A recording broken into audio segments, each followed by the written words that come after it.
رمضان آ رہا ہے، اب اس کی کیا تیاری کرنی ہے رمضان کی؟ تو آئیے سنتے ہیں مولانا طارق جمیل بس صاحب سے۔ رمضان کی سب سے بڑی تیاری کیا ہے کہ اپنے دلوں کو صاف کر لو پہلے سے، کہ جس دل میں نفرت ہو، بغض ہو، کسی کے لیے غصہ ہو، کسی کے لیے کیا کیا جذبے ہوں، دل صاف کرنا۔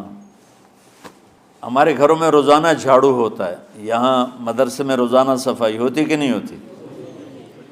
چونکہ دنیا کی اصل گندگی ہے تو جھاڑو ہاتھ سے نہیں چھوٹ سکتا۔ حرم شریف میں دیکھا کیسے چاروں طرف خدام پھر رہے ہوتے ہیں برش لے کر، تو دل پہ غبار ایسے آتا ہے جیسے صحن میں غبار آتا ہے، دل پہ گندگی ایسے آتی ہے جیسے صحن میں آتی ہے۔ تو ہم نے نظام بنایا ہوا ہے، لوگ وہ کر رہے ہیں، وہ روزانہ جھاڑو دیتے ہیں۔ تمہارا دل ایک آنگن ہے، ایک صحن ہے، اس میں بغض، نفرت، حسد، پتہ نہیں کیا کیا گندگیاں آئیں گی اور آتی رہیں گی۔ بچوں ایک کام کرو، جھاڑو پکڑ لو، صاف کرو۔ یا اللہ معاملہ تجھ سے کرنا ہے، لوگوں سے نہیں۔ کسی نے برا کہا، کسی نے غیبت کی، کسی نے گالی دی، کسی نے دھکا دیا، کسی نے حق مارا، کسی نے کچھ کیا، یا اللہ تیرے سپرد میں نے اپنے دل کو سب سے صاف کیا، میں نے اپنے دل کو سب سے صاف کیا۔ یہ اتنی بڑی عبادت ہے کہ بڑے بڑے نفلوں والے، تہجد والے، حج عمرے روزے والے تمہیں نہیں پکڑ سکیں گے، چونکہ اس کا کرنے والا دنیا میں کوئی نہیں۔ نفل پڑھنے والے تو بے شمار ہیں، عمرے کرنے والے بے شمار ہیں، علماء بے شمار ہیں، حاجی بے شمار ہیں، سخاوت کرنے والے بے شمار ہیں، لیکن اس ٹکڑے کو صاف کرنے والا لاکھوں میں ایک بھی نہیں ہے۔ مشکل کام ہے، آپ یہ سیکھ لیں، صاف کرو، صاف کرو، صاف کرو۔ یہ رمضان کی سب سے بڑی تیاری اور علم کو حاصل کرنے کی سب سے بڑی چابی ہے کہ اپنے دل کو کھلا کر لو۔ کوئی چیز خالی ہوگی تو کچھ آئے گا۔ جس دل میں بغض بھرا ہو، نفرت بھری ہو، حسد بھرا ہو، کینہ بھرا ہو، اس میں خاک آئے گا، اس میں تو علم کی ایک کرن بھی نہیں آئے گی۔ اس زبان سے چاہے جتنے مرضی موتی بکھیرے، دل اس کا اندھا ہوگا۔ لا تعمى الابصار ولكن تعمى القلوب التي في الصدور۔ یہ آنکھوں سے اندھے نہیں، دل سے اندھے ہیں۔ تو بچوں اپنے دل کو صاف کرنا سیکھو۔ وہ کتنی مشہور حدیث ہے، آپ نے کہا اس دروازے سے ایک جنتی آ رہا ہے، تو ایک انصاری صحابی داخل ہوئے، جوتا ہاتھ میں، داڑھی میں وضو کا پانی۔ اگلے دن اس دروازے سے ایک جنتی آ رہا ہے، تو ایک صحابی آئے، ہاتھ میں جوتا، داڑھی میں وضو کا پانی۔ وہی صحابی اگلے دن اس دروازے سے ایک جنتی آ رہا ہے، تو وہی صحابی 3 دن جنت کی بشارت لی انہوں نے۔ اس صحابہ کی جماعت میں ایک شخص ہیں جن کا نام ہے عبداللہ بن عمرو بن عاص۔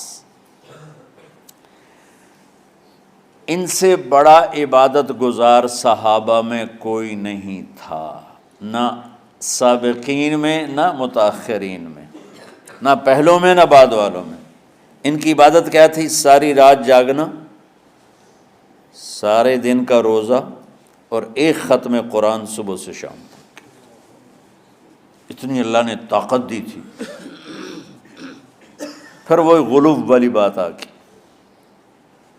ایکسٹریم ہونے والی بات آ گئی۔ ان کی شادی والی رات حجلہ عروسی میں داخل ہو رہے ہیں، دلہن کے کمرے میں داخل ہو رہے ہیں، اور مصلی بچھا کے اللہ اکبر، اور دیر نفل تے نفل، دیر نفل تے نفل۔ تو ان کی بیگم نے دیکھا تو وہ بھی خیر کا زمانہ تھا، انہوں نے بھی وضو کیا اور پیچھے مصلی بچھا کے وہ بھی فجر تک نفل پڑھتے رہے۔ صبح ہوئی تو حضرت عمر بن عاص رضی اللہ عنہ نے پوچھا، بیٹی رات کیسی گزری؟ کہا جی ماشاءاللہ آپ کے بیٹے تو بڑے عبادت گزار ہیں، ساری رات نفلوں میں ہی گزری۔ تو وہ ان کو شکایت کر دی۔ حضرت عمر بن عاص کو اتنا غصہ چڑھا، وہ بیٹے کو تو کچھ نہیں کہا، کتنی حکمت کی بات ہے، سیدھے گئے اللہ کے نبی کے پاس، یا رسول اللہ یہ عبداللہ دیکھیں کیسا نادان ہے، اس کی شادی کی ساری رات نفل پڑھتا رہا. تو آپ کہتے ہیں ماشاء اللہ کتنی بڑی بات ہے، نفلوں میں گزر گئی، رات بھی نفلوں میں گزر گئی. تو آپ نے حضرت عبداللہ بن عمر کو بلا کے ڈانٹا کہ تو نے مہینے میں 3 دن روزے رکھنے ہیں، بس اس سے زیادہ نہیں رکھنے، اور ہفتے میں 1 قرآن ختم کرنا ہے. کہا یا رسول اللہ میرے اندر طاقت زیادہ ہے. پھر اچھا 15 دن روزے رکھنے، کہ نہیں میرے اندر طاقت زیادہ ہے. آپ اس کو تھوڑا تھوڑا کر کے گھٹاتے رہے، اور وہ ہر دفعہ نہیں یا رسول اللہ میرے اندر طاقت زیادہ ہے. تو آخر میں آپ نے کہا اچھا چلو صوم داؤدی پہ آ جاؤ، 1 دن روزہ رکھو، 1 دن افطار کرو، اور 3 دن سے پہلے قرآن ختم نہیں کرنا. تو آپ نے اس کو پیچھے کیا. یہ بیٹھے تھے اس محفل میں، ان کے دل میں آیا کیا یہ بزرگ مجھ سے زیادہ عبادت کرتے؟ رات میں ساری جاگتا ہوں، دن روزہ رکھتا ہوں، 1 ختم کرتا ہوں، تو جنت کی بشارت تو مجھے ملنی چاہیے تھی، ان کو کیسے مل رہی؟ یہ کسی کتاب میں نہیں لکھا کہ یہ ان کا جذبہ تھا، لیکن جو کہ میں ان کی سیرت کو جانتا ہوں تو مجھے خیال آتا ہے کہ ان کی نفسیات میں یہ بات آئی ہوگی، چونکہ صرف انہی کو خیال آیا کہ میں جا کے دیکھتا ہوں کہ یہ بزرگ کیا کرتے ہیں. تو ان کے پاس پہنچ گئے، چاچا ذرا، وہ ادھیڑ عمر تھے، چاچا وہ میرے ابا تھوڑے ناراض ہیں تو کچھ دن آپ کے پاس گزار لوں. کا بیٹا بسم اللہ آ جاؤ. اب رات ہوتے ہی عشاء کی نماز پڑھ کے انہوں نے جلدی سے چادر اوپر لی اور یوں سراغ کر کے ان چاچا کو دیکھنے لگے ایسے کر کہ اب یہ کیا ساری رات سجدہ کرے گا، اور ساری رات روتے روتے روتے روتے مصلی گیلا ہو جائے گا، یا ساری رات رکوع کرے گا، ساری رات قیام کرے گا، ساری رات قرآن پڑھے گا. اس تصور سے یوں دیکھ رہے، اور وہ بزرگ صحابی تشریف لائے، سرانے پہ سر رکھا، اللہم بسمک اموت و احیا، ہو گئے. اب یہ دیکھ رہے ہیں ابھی اٹھیں گے، ابھی اٹھیں گے، ابھی اٹھیں گے. اٹھے نا، فجر کی اذان پہ اٹھے. اب یہ تو حیران پریشان ہو گئے کہ یہ کیا ہو.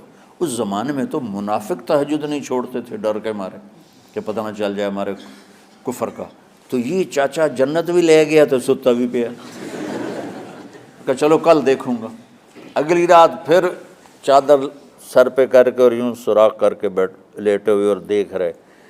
چاچا پھر تشریف لائے اور سرانے پہ سر رکھا، اللہم بسمک اموت و احیا، ہو گئے. فجر کی اذان پہ اٹھے. یہ اور پریشان ہو گئے کہ میرا نبی کا فرمان تو سچا ہے، اس میں تو شک بھی کفر ہے، لیکن عمل کیا ہے جس پر اس کو جنت کی بشارت ملی؟ 2 رکعت نفل بھی نہیں. اور آج کے دور میں تم میں سے ماشاءاللہ اکثر بچے تہجد پڑھتے ہیں کہ 1 رات اور دیکھوں گا، تیسری رات اللہم بسمک اموت و احیا، ہو گئی ساری رات. تو تیسری رات پھٹ پڑے عبداللہ بن عمر، کہنے لگے چاچا میری ابا سے کوئی لڑائی نہیں تھی، 3 دن میں تیرے بارے میں سنتا رہا، جنتی جنتی جنتی. میں دیکھنے آیا تھا کہ آپ کیا کرتے ہیں.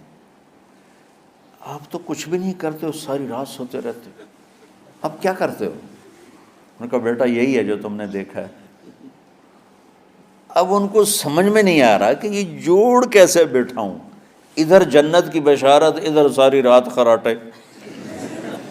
اب یہ اس میں جوڑ کیسے بٹھاؤں، کیونکہ نبی کی بات تو غلط ہو نہیں سکتی. تو اب وہ نا ایسے نا بڑے بے دل سے ہو کر واپس مڑے، پتہ نہیں کی چکر ہوئے گی کوئی گل. جب وہ دروازے تک پہنچے تو کہنے لگے بیٹا ادھر آنا. واپس آ گئے. کہا میں تمہیں اصل راز کی بات بتاتا ہوں. کہا کیا ہے کیا ہے؟ تو یہاں ہاتھ رکھا، کہا یہ جو دل ہے نا اس میں کسی انسان کی نفرت نہیں.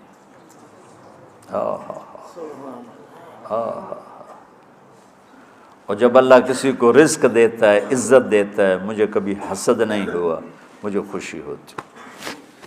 تو عبداللہ بن عمر نے کہنا تھا ہاں یہ بات ہے، نہیں، انہوں نے کہا ہاذا ہوا، اچھل کے کہنے لگے ہاذا ہوا، ہاں ہاں ہاں ہاں یہی ہے یہی ہے یہی ہے۔ پھر کہنے کہ چاچا پر یہ میرے بس کا نہیں ہے، کون کرے گا یہ؟ اتنے بڑے آدمی ہو کر کہہ رہے ہیں کہ یہ میرے بس کا نہیں۔ تو بچوں، دنیا میں جنتی بننا ہے اور علم اللہ سے لینا ہے تو اسے صاف کر دو، سب کی نفرت سے۔ سب، اس نے مجھے یہ کیوں کہا، اس نے مجھے یوں کیوں دیکھا، اس نے میرے بارے میں یوں کیوں کہا، اس نے میرے بارے میں یہ کیوں لکھا۔ جس کی تعریف ہوتی میری کتنی برائی ہوتی، صرف تعریف تو نہیں ہوتی، بھرا پڑا سوشل میڈیا مجھے گالیاں دیں۔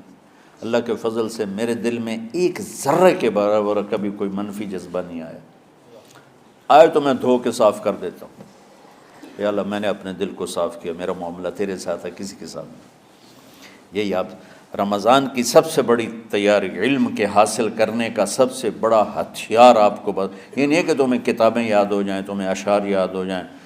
تو ساری امت سے کہتا ہوں رمضان کا استقبال کرو، دلوں کو صاف کر کے، نفرتوں کو مٹا کے، مذہبی نفرت، دنیاوی نفرت، رشتوں کی نفرت، بول چال کی نفرت، سیاست کی نفرت، لین دین کی نفرت، ان سب سے اپنے دل کو صاف کرو تاکہ رمضان میں اللہ نے علم اتارا، اللہ تعالیٰ آپ کو علم عطا فرمائے، اور باقی لوگ جو عام دنیا میں زندگی گزار رہے ہیں ان کے دلوں میں اللہ رمضان کا نور اتارے اور ہدایت کا نور اتارے۔ یہ سب سے بڑی تیاری ہے اس کی۔ اور کسی سے گلہ ہے، غصہ ہے، ناراضگی ہے، کسی سے بولتے نہیں ہو، ابھی سے شعبان آ چکا ہے، آپ شعبان سے رمضان کی تیاری شروع فرما دیتے تھے۔